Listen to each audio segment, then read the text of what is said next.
Assalamualaikum warahmatullahi wabarakatuh. Perkenalkan, nama saya Dea Merila, MBI 14824062, mata kuliah Arsitektur dan Organisasi Komputer, Fakultas Teknik, Prodi Sistem Teknologi dan Informasi.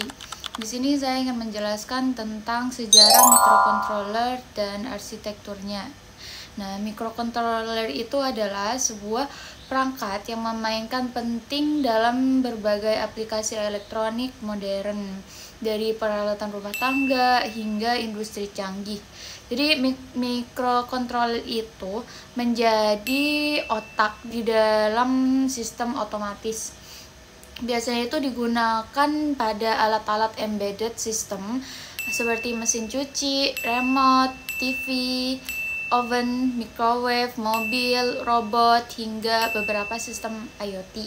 Nah, mikrokontroler itu adalah sebuah sistem komputer mini yang terintegrasi dalam satu chip. Secara umum, mikrokontroler itu terdiri dari unit pemrosesan pusat atau CPU, memori terdiri dari RAM dan ROM, serta berbagai port input atau output. Nah, itu memungkinkan interaksi antara komponen eksternal, berbeda dengan mikroprosesor yang lebih umum digunakan dalam komputer.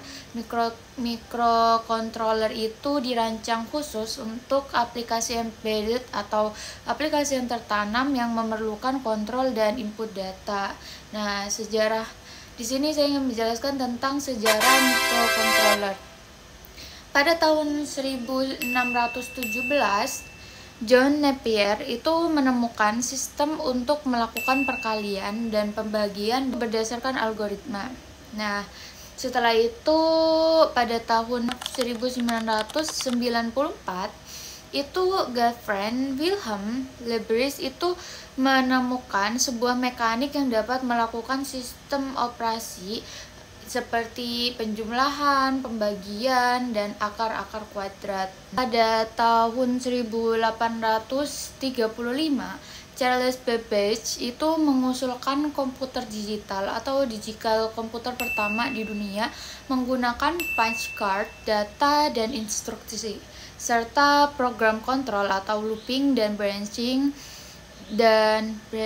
dengan unit aritmatik dan unit penyimpanan. Nah, setelah itu pada tahun 1850 itu George Boole itu mengembangkan symbolic logic termasuk operasi binary seperti AND, OR, SAND, NOR, dan lain-lain. Nah, setelah itu pada tahun 1945 itu von Neumann menyarankan bahwa instruksi menjadi kode numerik yang disimpan pada memori komputer dan semua mikrokontroler berdasarkan pada komputer von Neumann. Nah, setelah itu pada tahun 1948 ditemukannya transistor. Dengan dikembangkannya konsep software pada tahun 1948, mulai adanya perkembangan hardware yang seperti adanya transistor. Nah, pada tahun 1959 itu pertama kalinya dibuat IC atau Integrated Circuit.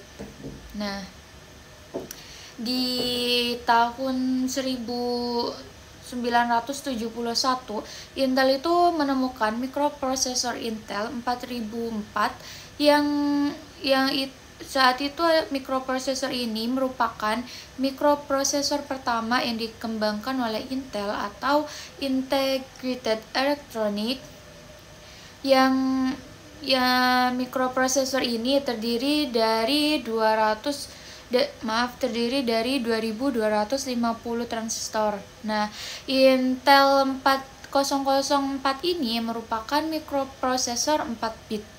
Kemudian pada tahun 1974 Intel membuat mikroprosesor general kedua, yaitu Intel 8008. Nah, Intel 008 itu merupakan sebuah mikroprosesor 8 bit yang semakin besar ukuran bit, berarti mikroprosesor itu dapat memuat lebih banyak data. IC mikroprosesor Intel 4004 dan Intel 8008 ini dikemas dalam bentuk DIP atau Dual Inline Package, seperti pada gambar di samping. Setelah itu pada tahun 1972 mikrokontroler yang dibuat adalah model TMS-1000. TMS-1000 itu merupakan mikrokontroler 4 bit buatan Texas Instruments atau TI. Mikrokontroler TMS itu dibuat oleh Gary Bond ya dari Texas Instruments. Nah, Bond itu merancang IC yang dapat menampung hampir semua komponen yang membentuk kalkulator. Hanya layar dan keypad yang tidak dimasukkan. TI itu menawarkan mikrokontroler ini dijual kepada industri elektronik pada tahun 1983. Nah, sebanyak 100 juta IC mikrokontroler TMS-1000 itu telah dijual. Nah, setelah itu pada tahun 1974 pabrikan IC itu menawarkan mikroprosesor dan pengendali menggunakan mikroprosesor. Mikroprosesor yang ditawarkan pada saat itu yaitu Intel 8085, Intel 8080, Motorola 6600, Signetic 6502, Zilong Z80, Texas Instruments 1900 atau 16 bit. Nah, di tahun 1975 mikrokontroler PIC itu dikembangkan dan dibuat pertama kali oleh Universitas Harvard. PIC itu diperkenalkan kepada publik oleh Microchip pada tahun 1985. PIC itu merupakan kependekan dari Peripheral Interface Controller atau yang biasa juga dikependekan dari Programmable Intelligent Computer. Setelah itu pada tahun 1976 dibuat Intel 8048 yang merupakan mikrokontroler Intel pertama. Pada tahun 1978 mikroprosesor 16 bit ini menjadi lebih umum digunakan, yaitu Intel 8086, di mana Motorola 6800 dan Zilog Z8000. Sejak saat itu pabrik-pabrikan mikroprosesor terus mengembangkan mikroprosesor dengan berbagai keistimewaan dan arsitektur. Mikroprosesor yang dikembangkan termasuk mikroprosesor 32 bit seperti Intel Pentium, Motorola, Dragon Ball, dan beberapa mikrokontroler yang menggunakan ARM atau Advanced RISC Machine Ltd. Core. ARM hanya dapat menjual desain arsitektur mikrokontroler atau mikroprosesor. Saat ini sedang dipromosikan menggunakan mikrokontroler 32 bit yang berbasis prosesor ARM yang dipromosikan yang dari keluarga seri Cortex-M atau ARM Cortex-M. Nah, mikrokontroler itu pertama kali muncul pada tahun 1970-an. Mikrokontroler pertama yang dikenal luas adalah Intel 4004 yang dirilis pada tahun 1971. Nah, perkembangan mikrokontroler itu mencapai puncaknya pada era modern dengan diperkenalkannya chip-chip canggih seperti AVR, PIC, dan ARM. Perusahaan seperti Atmel Microchips dan STM Microelectronics menjadi pemimpin kerja mikrokontroler. Mikrokontroler itu bekerja dengan cara menerima input dari lingkungan, memproses data tersebut, dan memberikan output sesuai dengan program yang telah diinstal. Proses kerja mikrokontroler itu dibagi menjadi berbagai langkah. 1. Input merupakan mikrokontroler yang menerima sinyal input dan berbagai sumber seperti sensor, suhu, tombol, atau perangkat lainnya. Dan setelah input masuk dan diproses, di mana saling menerima input, mikrokontroler itu menjalankan program yang telah dimintai. Program itu ditulis dengan bahasa pemrograman, yaitu seperti C atau assembly, yang menentukan bagaimana mikrokontroler itu harus bereaksi terhadap input yang diterima. Nah, selanjutnya setelah diproses akan keluar menjadi output. Output itu setelah selesainya proses. Mikrokontroler itu mengirim sinyal output ke perangkat lain seperti motor atau LED berdasarkan hasil dan proses sebelumnya. Dan setelah itu terus mengulanginya apa yang terjadi. Nah, J-code adalah skema mekanisme cara kerja mikrokontroler. Jenis-jenis mikrokontroler.